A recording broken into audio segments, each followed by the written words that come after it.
মুফতি আনিসুর রহমান সাহেবটা কবে হয়? বৃহস্পতিবারে। প্রতি মাসের দ্বিতীয় শনিবারে হয় মুফতি আনিসুর রহমান আশরাফি সাহেবটা। ওনার কাছে ওনার কাছে তো বেশি যাইবেন যুবকরা, এমনভাবে ধরে হ্যাঁ, একদম নামাজি বানাইয়েই ছাড়ে।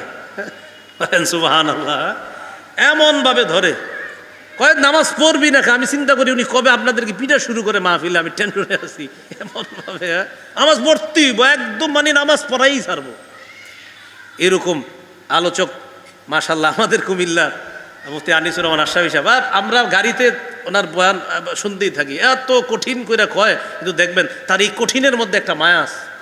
মানে উনি তো এইভাবে বলে কেন, আপনারে উনি আল্লাহমুখী বানাইতে চায়, তো এইখানে তো ওনার কোনো স্বার্থ নাই। তাহলে 6 নাম্বার আল্লাহওয়ালাদের কাছে যাওয়া।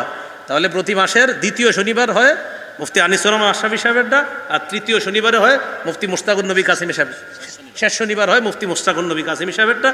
এছাড়াও আপনাদের অন্য কোনো আল্লাহওয়ালা বুজুর্গ ইমাম সাহেবের সাথে পরামর্শ করে অন্য কোনো আল্লাহওয়ালা বুজুর্গের কাছে যদি যেতে চান আপনি যেতে পারেন, যে হুজুর আমি অমুক আল্লাহওয়ালার কাছে যেতে চাই।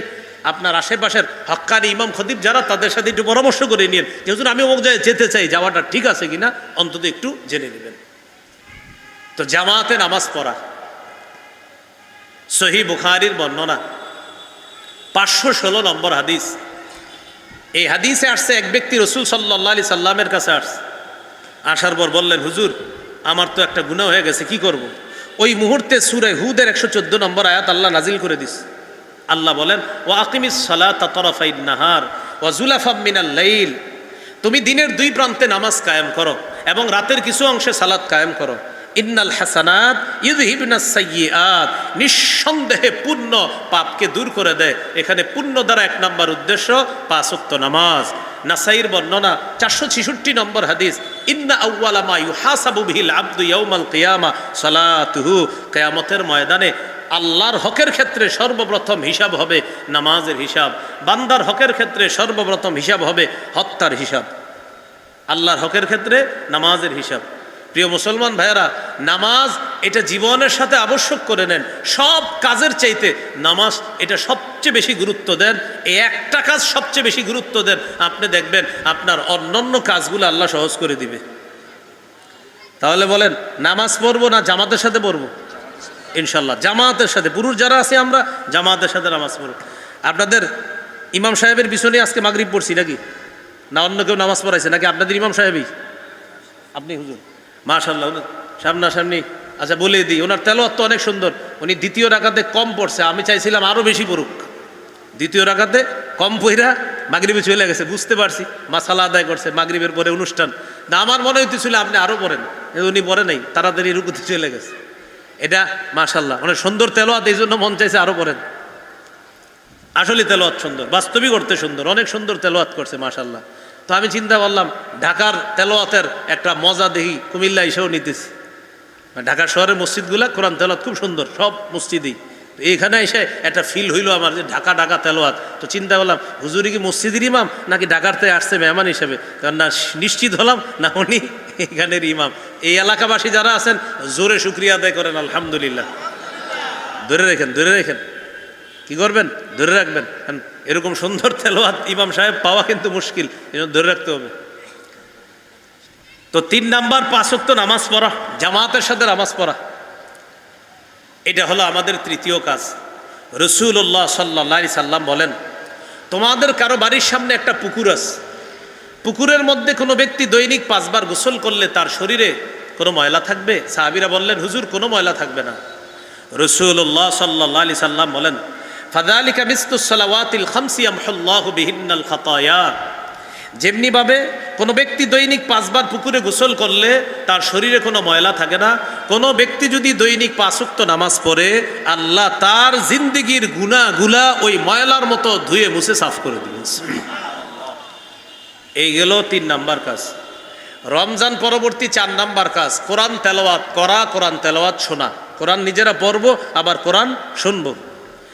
কোরআন শোনার জন্য শ্রেষ্ঠ সময় ফজরের নামাজ। বলেন তো কোরআন শোনার শ্রেষ্ঠ সময় কোন নামাজ? ফজর। এশার নামাজে মোটামুটি বড় কেরাত, মাগরিবের ছোট কেরাত, আর ফজরের নামাজে একটু বড় কেরাত। ফজরের নামাজে আমি আপনার লালবাগে 2 বছর এক জায়গায় ইমাম ছিলাম, যখন আপনার মুফতি ফতুয়া বিভাগে শেষ করছি। আমি কিন্তু মানে মুফতি বলতে অর্থাৎ ফতুয়া বিভাগে শেষ করছি, মানে আমি কিন্তু মুফতি দেওয়ার ফতুয়া দেওয়ার মতো মুফতি না, পইরা শুই না ফতুয়া বিভাগে পড়তেছেন না, সবাই মুফতি লাগাই দেয়, যদি পারলে এটা গাইতে দিতাম। আমি কিন্তু ফতুয়া টতুয়া দিই না, কেউ লেখা টেখা মাসালা জিজ্ঞাসা করেন না। তো ফতুয়া বিভাগে পড়ার পর এক জায়গায় ইমাম আমি, ওখানে আলহামদুলিল্লাহ ফজরের নামাজে 8 পারা তেলাওয়াত করছি, 8 পারা ফজরে, 1 থেকে 8 পারা। তো নিয়ত করছিলাম 30 পারা পড়বো ফজরে। তো পরে আস্তে আস্তে আপনার ওখান থেকে চাকরি চলে গেল আপনার, পরে আবার আরেক জায়গায় এভাবে যাইতে পরে 3 বছর পরে ইমামতি চলে গেল। পরে আস্তে আস্তে জুমা আগে থেকে ছিল, কিন্তু ওইটা আর হইল না। তা আমি নিয়ত করছিলাম ফজরের নামাজে পুরো 30 পারা পড়বো, আলহামদুলিল্লাহ 8 পারা হয়ে গেছিল ফজরের নামাজে। ফজরে একটু লম্বা তেলাওয়াত শোনাও যায়, আবার ফজরের নামাজের সময় দেখবেন কোরআন শুনতেও ভালো লাগে, পড়তেও ভালো লাগে। এর কারণ হলো চারদিক একটা পবিত্রতা কাজ করে। আর ওই মুহূর্তটার জন্যই নবী বলছেন, আল্লাহুম্মা বারিকলি উম্মতি ফি বুকুরিহা, আল্লাহ ফজরের সময় যে সময়টা, ওই সময়ে আমার উম্মতের মধ্যে ভরপুর বরকত দান করেন। বরকতি সময়ে কোরআন পড়াটাও মজা, শোনাটাও মজা। এই জন্য ফজরের নামাজে আমরা আধা কাতার হব। কয় কাতার? আজকে মাগরিবে তো 4-5 কাতার আমি গুনছি, এখানে মাগরিবে 5 কাতার, এখানে মানে আমি পর্যন্ত 4 কাতার। পিছনে কয় কাতার হয়েছে জানি না, আমার পিছনে 1 কাতার দেখছি, আর পিছনে হয়েছে কিনা জানি না, আমি আবার গুনছি। যেই মসজিদে নামাজ পড়ি গুনি কয় কাতার হয়। এখন ফজরে যদি এই পরিমাণ হয় তাও তো আলহামদুলিল্লাহ, ফজরে হইতে হবে বেশি, বলেন ইনশাআল্লাহ। তো 4 নাম্বার কোরআন তেলাওয়াতের অভ্যাসটা ধরে রাখা। রমজানে অনেকে 3 খতম পড়ছে, অনেকে 4 খতম পড়ছে, কিন্তু রমজানের পরে আর পড়ে না।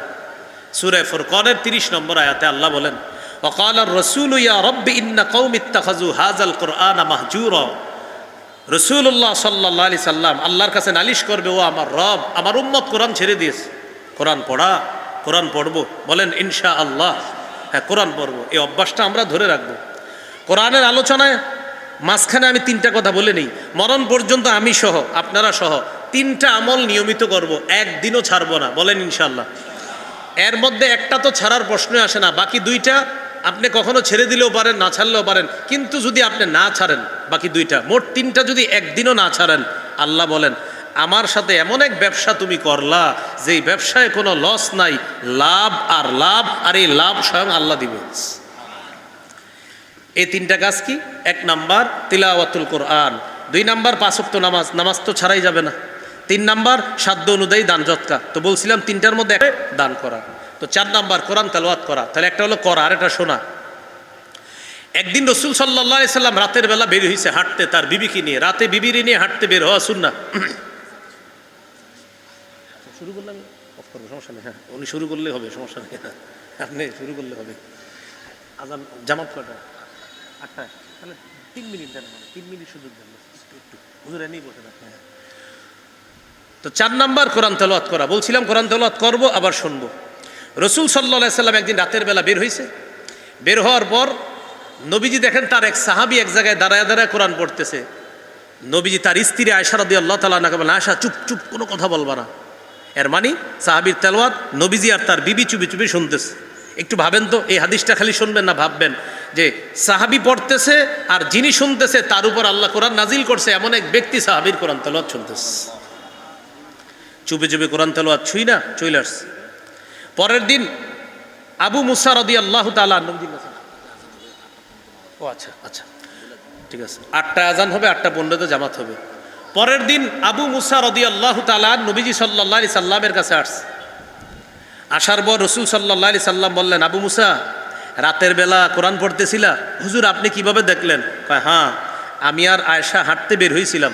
ওইখানে একটা সুন্নাহ মনে রাখা, স্ত্রীকে নিয়ে রাতে হাঁটবেন, এটা সুন্নাহ। মেলায় টেলা যায় না, এমনি আশেপাশে হাঁটবেন, দুজনে একটু বাতাস খাইলেন, কথা বললেন, গল্প করলেন, আবার বাসায় চলে গেলেন। মাশাআল্লাহ, কুমিল্লা তো মহানগর অনেক সুন্দর। তো কুমিল্লা কিন্তু আমারও প্রাণের কুমিল্লা, তো এই জন্য আপনার অনেক সুন্দর, এলাকাও সুন্দর, একটু হাঁটতে পারেন স্ত্রীকে নিয়ে। তো রাসূল সাল্লাল্লাহু আলাইহি সাল্লাম স্ত্রীকে নিয়ে রাতের বেলা হাঁটতে বের হয়েছে। তো সাহাবীকে বলতেছে, আমি আর তোমার আম্মাজান আয়েশা সিদ্দিকা রাদিয়াল্লাহু তাআলা আনহা 2জন হাঁটতে বের হয়েছি, দেখি তুমি এক জায়গায় কোরআন পড়তেছো দাঁড়ায় দাঁড়ায়। আমি চুপে চুপে আমার বিবিকে নিয়ে তোমার পিছনে কোরআন শুই না, আবার চুপে চুপে চলে আসছি।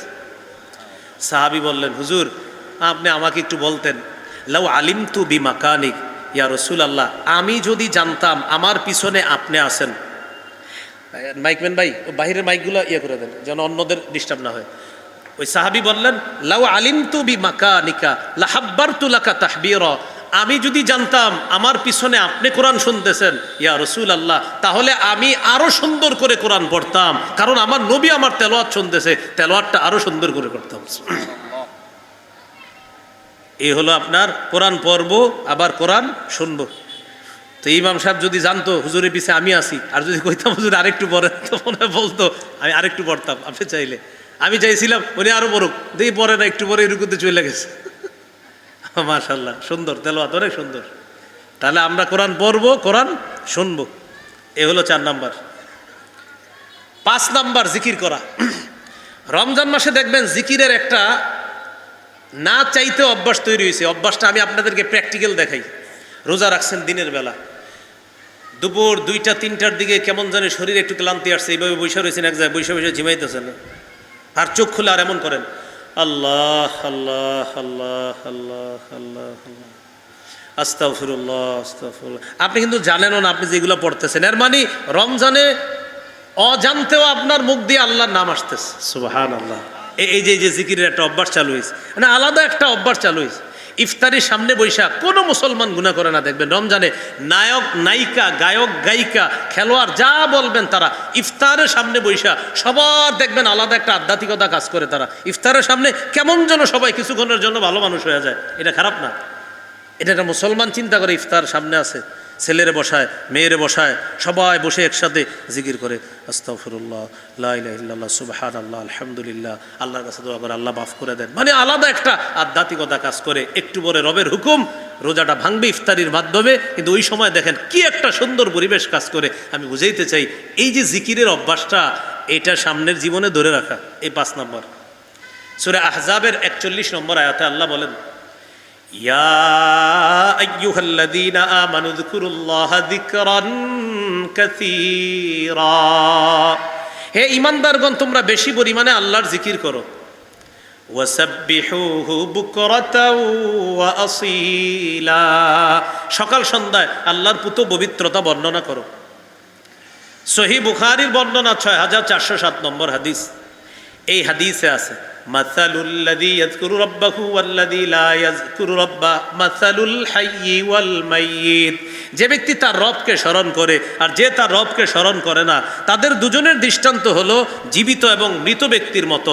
যে আল্লাহর জিকির করে সে জীবিত ব্যক্তির মতো, যে আল্লাহর জিকির করে না সে মৃত ব্যক্তির মতো। আল্লাহ জিকিরের মাধ্যমে এই জিহ্বা সবসময় তরুতাজা রাখার তৌফিক দান করেন। এক সাহাবী রাসূলুল্লাহ সাল্লাল্লাহু আলাইহি সাল্লামের কাছে আসছে, তিরমিজির হাদিস 3375 নম্বর হাদিস। নবীজিকে বললেন, হুজুর একটা আমল শিখাইয়া দেন সহজে, আপনি এত কিছু বলেন আমার মনে থাকে না, আপনি সহজে কিছু শিখাইয়া দেন। নবীজি বললেন, লা ইয়াজালু লিসানুকা রাতাবাম মিন যিকরিল্লাহ, তোমার জিহ্বাটা সদা সর্বদা আল্লাহর জিকিরে যেন তরুতাজা থাকে, এই অবস্থায় তুমি মরবা, জান্নাতের মেহমান হবা। তাহলে জিকির করা, সদা সর্বদা জিকির।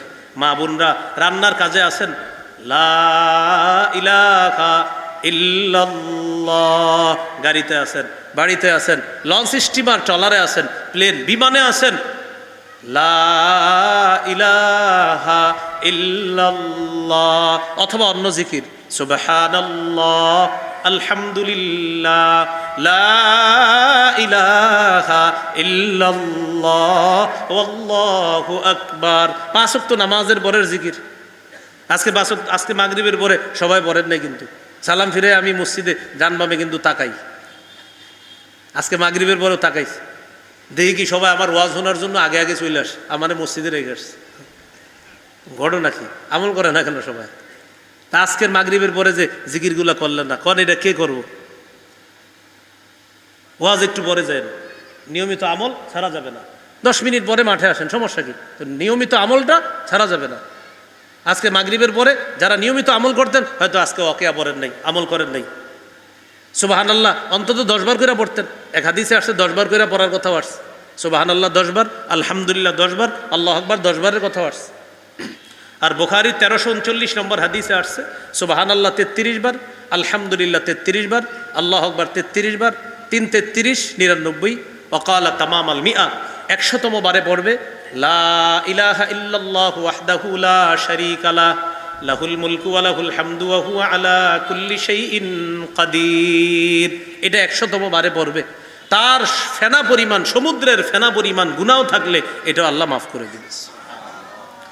তাহলে 5 নাম্বার জিকির করা। তাহলে সদা সর্বদা জিকির করবো তো ইনশাআল্লাহ।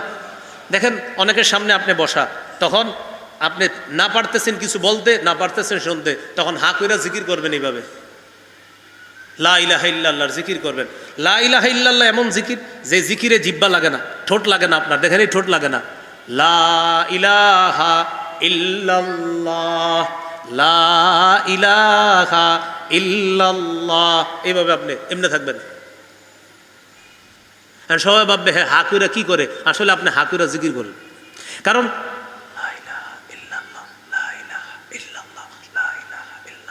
বন্ধুরা মনে করবে হ্যাঁ মগা আমগো কথা হাকুরা শুনে, আসলে তো আপনি লা ইলাহা ইল্লাল্লাহর জিকির করতেছেন। তিরমিজির 3592 নম্বর হাদিসে আছে ইল্লা ফুতিহাত লাহু আবওয়াবুস সামা হাত্তা তুফজিয়া ইলাল আরশ, তার লা ইলাহা ইল্লাল্লাহ আরশ পর্যন্ত যেন পৌঁছে যায়, এই জন্য আসমানের সবগুলা দরজা খুলে দেওয়া হয়েছে। তাহলে বলেন তো এমন কোন জায়গায় পড়ে গেলেন যেই জায়গায় না পারতেছেন কিছু বলতে, না পারতেছেন উঠতে, ওই জায়গায় বসে বসে এমনি থাকবেন আর মাথা লড়াইবেন। সবাই ভাববে আমগো কথা মন দিয়ে শুনে, আপনি মনে মনে বলবেন ধর আমি তো আরশ পর্যন্ত সম্পর্ক তৈরি করছি। সুবহানাল্লাহ, মনে থাকবি নি? তাহলে জিভ ঠোঁট লাগানো ছাড়া একটা জিকির আছে, সবাই সুন্দর করে বলেন তো কি? হ্যাঁ এখন পরীক্ষা করে নেন, সবাই পরীক্ষা করেন। লা ইলাহা ইল্লাল্লাহ, ঠোঁট লাগবেন। তখন আপনি বুদ্ধি করে এভাবে লা ইলাহা ইল্লাল্লাহ পড়বেন। সবাই ভাববে যাক আমগো কথা মন দিয়ে শুনতেছে। আপনি মনে মনে বলবেন মিয়া তোমরা এনতে যাইতেও পারতেছি না, বসতেও পারতেছি না, এই জন্য ভাব ধরতেছি, কথা শুনতেছি, আসলে তো লা ইলাহা ইল্লাল্লাহর জিকির করতেছি। এইভাবে সময়গুলো কাজে লাগানো। তাহলে 5 নাম্বার গেল জিকির। 6 নাম্বার আল্লাহওয়ালাদের মজলিসে বসবেন। আপনি নিজের যদি জিকিরের সাথে সম্পৃক্ত করতে চান, এটা 5 নাম্বার। তো 6 নাম্বার জিকিরওয়ালা হতে চাইলে আল্লাহওয়ালাদের মজলিসে যাবেন, এটা 6 নাম্বার। সূরা তাওবার 119 নম্বর আয়াতে আছে ইয়া আইয়ুহাল্লাযীনা আমানুত্তাকুল্লাহ ওয়া কুনু মা'আস সাদিকিন। হে ঈমানদারগণ তোমরা আল্লাহকে ভয় করো, সত্যবাদীদের সাথে তোমরা থাকো, উঠা বসা করো। আল্লাহর ভয় তৈরি করতে হলে সত্যবাদীদের কাছে যেতে হবে। এই জন্য সাপ্তাহিক জুমার আগে যে বয়ানটা হয়, এই বয়ান গুরুত্ব দিয়ে শুনবেন। জুমার নামাজের আগে 45 মিনিটের বয়ান, এটা গুরুত্ব সহকারে শুনবেন। অথবা সাপ্তাহিক আশেপাশে কোথাও যদি ইসলাহি মজলিস হয়, মজলিসে যাবেন। আর আপনাদের জন্য তো সৌভাগ্য, নওগাঁ থেকে, উত্তরবঙ্গ থেকে মানুষ আসে প্রতি মাসের শেষ শনিবার, সুদর্ণপুর, কুমিল্লা, সেই দূর দূরান্ত থেকে আসে। আপনারা দৌড় দিয়ে চলে যেতে পারেন। আমাদের এলাকা থেকেও আসে সিএনজি, পিক আপ, অনেক গাড়ি ভৈরা ভৈরা এখানে প্রতি মাসের শেষ শনিবার আসে। যাবেন। যদি বলেন হুজুর আমি এখানে যাবো না, আমি দেখতে পারি না, যে দেখতে পারেন না আপনিও যাবেন, এই নিয়তে যাবেন যে আমি যে দেখতে পারি না আজকে একটু দেখকেই, এই জন্য যাবেন। বলেন তো কেন যাবেন? আপনি যে দেখতে পারেন না, এই যে দেখতে পারেন না যেই জন্য, এই জন্য যাবেন। যাওয়ার পরে দেখবেন পরের মাসে বলবেন না আগে দেখতে পারতাম না এই জন্য যাইতাম, এখন দেখতে পারি এই জন্য যাবো। এখন আল্লাহওয়ালা বুজুর্গ, তার ব্যাপারে যদি আপনার মানসিকতা এমন হয় থুর ওনার আমার ভাল লাগে না, এই ভাল লাগে না বইলে একদিন যাবেন। যাওয়ার পরে দেখবেন ভালো লাগা শুরু হয়ে যাবে ইনশাআল্লাহ। তাহলে 6 নাম্বার আল্লাহওয়ালাদের মজলিসে যাবেন। আমাদের মুফতি আনিসুর রহমান সাহেবটা কবে হয়?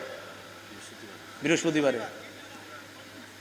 প্রতি মাসের দ্বিতীয় শনিবারে হয় মুফতি আনিসুর রহমান আশরাফি সাহেবটা। ওনার কাছে, আর ওনার কাছে তো বেশি যাইবেন যুবকরা, এমনভাবে ধরা ধরে, হ্যাঁ একদম নামাজি বানাইয়েই ছাড়ে। সুবহানাল্লাহ, এমনভাবে ধরে কয়েক নামাজ পড়বি না। আমি চিন্তা করি উনি কবে আপনাদেরকে পিঠা শুরু করে মাহফিলে, আমি টেনশনে আছি। এমনভাবে নামাজ পড়তেই একদম মানে নামাজ পড়াই ছাড়বো, এরকম আলোচক মাশাআল্লাহ আমাদের কুমিল্লার মুফতি আনিসুর রহমান আশরাফি সাহেব। আমরা গাড়িতে ওনার বয়ান শুনতেই থাকি, এত কঠিন করে কয়, কিন্তু দেখবেন তার এই কঠিনের মধ্যে একটা মায়া আছে। মানে উনি তো এইভাবে বলে কেন, আমারে আপনারে উনি আল্লাহমুখী বানাইতে চায়, তো এইখানে তো ওনার কোনো স্বার্থ নাই। তাহলে 6 নাম্বার আল্লাহওয়ালাদের কাছে যাওয়া।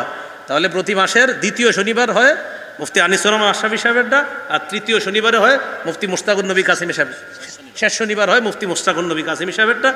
এছাড়াও আপনাদের অন্য কোনো আল্লাহওয়ালা বুজুর্গ ইমাম সাহেবের সাথে পরামর্শ করে অন্য কোনো আল্লাহওয়ালা বুজুর্গের কাছে যদি যেতে চান আপনি যেতে পারেন, যে হুজুর আমি অমুক আল্লাহওয়ালার কাছে যেতে চাই। আপনার আশেপাশের হক্কানি ইমাম খতিব যারা, তাদের সাথে একটু পরামর্শ করে নিন যে হুজুর আমি অমুক জায়গায় যেতে চাই, যাওয়াটা ঠিক আছে কিনা অন্তত একটু জেনে নেবেন। আল্লাহ তৌফিক দান করেন। এলো 6 নাম্বার। 7 নাম্বার, রমজানের পরে শাওয়াল মাস, এই শাওয়াল মাসে 6টা রোজা রাখা। রাসূলুল্লাহ সাল্লাল্লাহু আলাইহি সাল্লাম বলেন, মান সামা রমাদান সুম্মা আতবাহু সিত্তাম মিন শাওয়াল কানা কা সিয়ামিদ দাহরি। যে ব্যক্তি রমজানে রোজা রাখলো আর শাওয়ালে 6টা রোজা রাখলো, সে যেন সারা বছর রোজা রাখলো। শাওয়ালে 6 রোজার মাসালা মনে রাখেন। মা বোনরা যারা শাওয়ালে রোজা রাখবে, তারা রমজানের যদি কোনো ভাঙতি রোজা থাকে, 3টা 4টা 5টা 6টা আল্লাহ প্রদত্ত বিধানের কারণে রোজা রাখতে পারে নাই, এই রোজা আলাদা রাখবে, আর শাওয়ালের 6 রোজা আলাদা রাখবে। সর্বশেষ 8 নাম্বার, রমজানে কষ্ট করে যে আবাদতগুলো করছি এইগুলা নষ্ট করা যাবে না। এটা হলো 8 নাম্বার। সূরা মুহাম্মদের 33 নম্বর আয়াতে আছে, লা তুবতিলু আমালাকুম, আমলগুলা নষ্ট করো না। সূরা নাহলের 92 নম্বর আয়াত আছে, তোমরা ওই নারীর মতো হয়েও না যেই নারী কষ্ট করে রশি পাকানোর পর রশিটা আবার টুকরা টুকরা করে ফেলে, তোমরা ওই নারীর মতো হয়েও না। এর মানে কষ্ট করে আমল করার পর আমলগুলা নষ্ট করে দিও না। আল্লাহ আমাদের সকলকে, যে 8টা কথা বললাম অনেকে পরে আসছেন আবার বলে দিই। 1 নাম্বার, হেদায়েত ধরে রাখা, পথভ্রষ্টতা গ্রহণ না করা। 2 নাম্বার, শয়তানকে শত্রু হিসাবে গ্রহণ করা। 3 নাম্বার, 5 ওয়াক্ত নামাজ ধারাবাহিক পড়া, পুরুষ যারা জামাতে নামাজ পড়া। 4 নাম্বার, জিকির করা। 5 নাম্বার 4 নাম্বার কোরআন তেলাওয়াত, 5 নাম্বার জিকির করা। 6 নাম্বার আল্লাহওয়ালাদের মজলিসে যাওয়া। 7 নাম্বার শাওয়ালের 6টা রোজা রাখা। আর 8 নাম্বার রমজানের আমলগুলা নষ্ট না করা।